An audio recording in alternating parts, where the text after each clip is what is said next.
Un cordial saludo. El objetivo del siguiente video es dar a conocer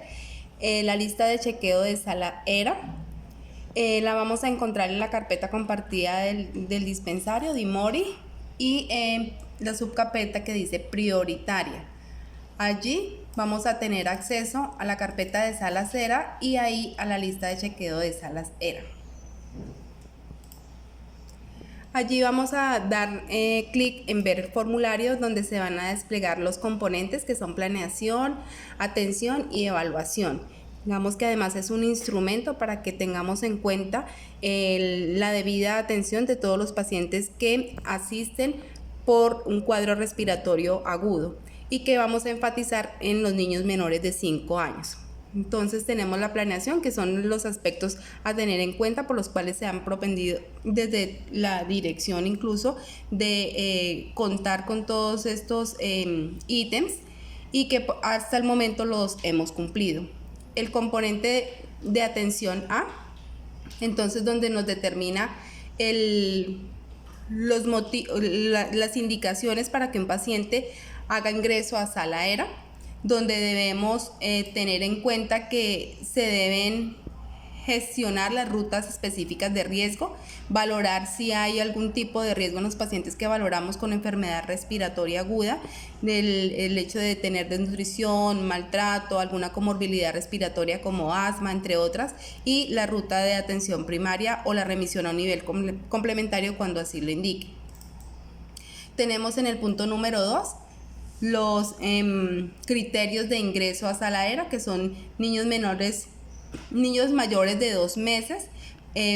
pacientes que presenten dificultad respiratoria de leve intensidad, que requieran suministro de oxígeno a menos de 1 litro por minuto por cánula nasal para lograr saturación de oxígeno adecuada para la altitud, no presentar ningún signo de gravedad ni de peligro, que si vomita todo, no come nada, la alteración de conciencia, convulsiones, no tener factores de riesgo que le generen de por sí connotación de gravedad o cualquier episodio de dificultad para respirar, así sea de leve intensidad, estar en capacidad de ingerir líquidos por vía oral sin necesidad de administración de líquidos intravenosos, requerir a juicio del médico atención por un periodo breve, máximo de 6 horas para lograr una respuesta satisfactoria, y deben usar medicación convencional y continuar con su tratamiento controlado. En el ítem número 3 tenemos la detección de algún signo que indique severidad y la remisión oportuna en menos de 6 horas a un nivel complementario. En el ítem 4, cuando ingresa un caso con sospecha de COVID, se le debe garantizar el tapabocas al paciente mayor de 2 años y se brinda la instrucción al padre o madre cuidador sobre su uso. En estas celdillas que se resaltan de color rosado podemos dar clic en donde pues también podemos encontrar, digamos, la explicación o el proceso que debemos realizar,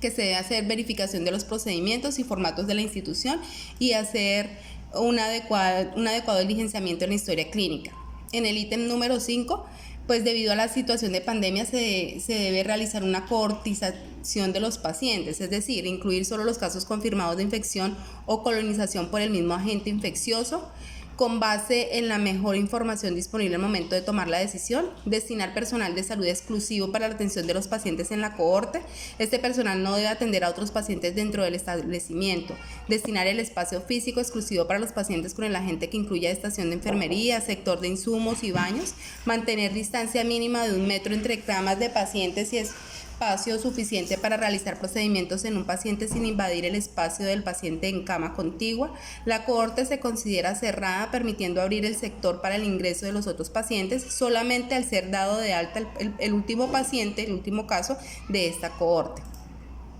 En el punto número 6 encontramos la aplicación de medidas de seguridad para disminuir el riesgo de contagio IRA COVID-19, el lavado de manos en los 5 momentos, el uso de guantes, tapabocas y bata, limpieza y desinfección diaria de superficie y equipos y hacer las observaciones pertinentes. En el ítem número 7, la implementación de actividades, información y educación en IRA y COVID-19 para padres, madres y cuidadores, donde se explican los 3 mensajes clave durante la atención.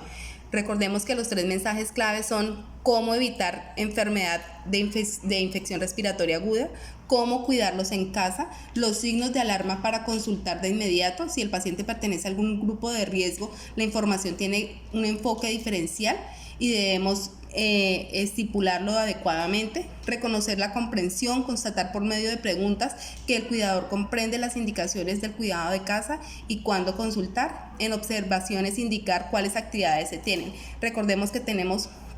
unos boletines informativos, que tenemos unos folletos informativos que se le deben dar al paciente, que tenemos unos formatos de hacer evaluación al paciente y que digamos que aleatoriamente podemos hacer esas evaluaciones de si comprenden nuestra capacitación con respecto a los 3 mensajes clave.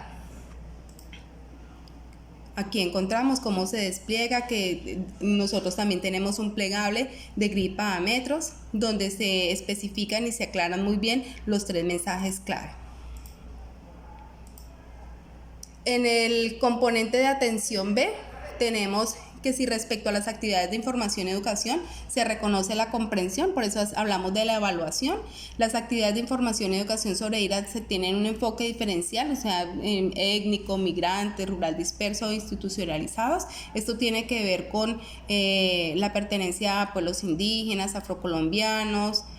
gitanos, personas con discapacidad, personas con condiciones especiales, situación de calle, víctimas de conflicto armado y otros, y población vulnerable, migrantes, entre otros.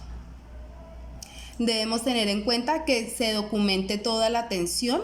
en la historia clínica acerca de la educación brindada en sala ERA para padres, madres y cuidadores sobre los mensajes clave de IRA. Y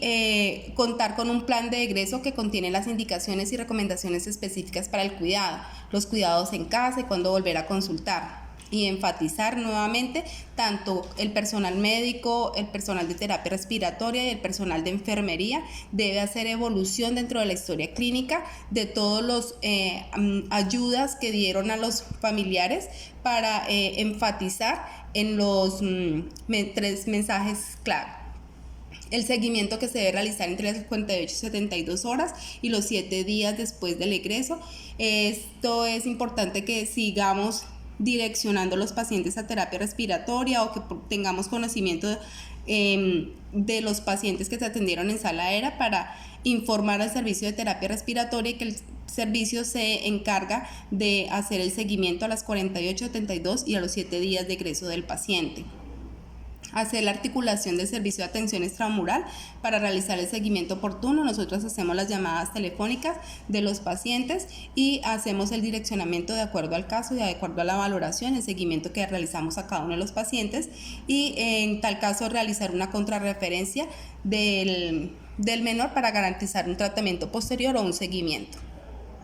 Y en cuanto a la evaluación, es la implementación del formato institucional que se hace en el área de terapia respiratoria, la implementación de los indicadores que también se lleva desde el área de terapia respiratoria y realizar el monitoreo y la evaluación mensual del plan de contingencia. En este momento, pues lo que estamos realizando y que tenemos que propender es por seguir haciendo las capacitaciones, llenar el formato adecuado con las firmas de los pacientes, hacer un registro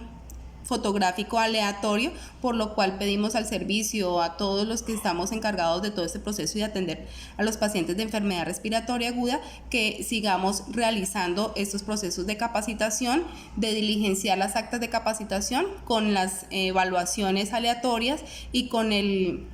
evidencia fotográfica también aleatoria. Agradecemos su atención.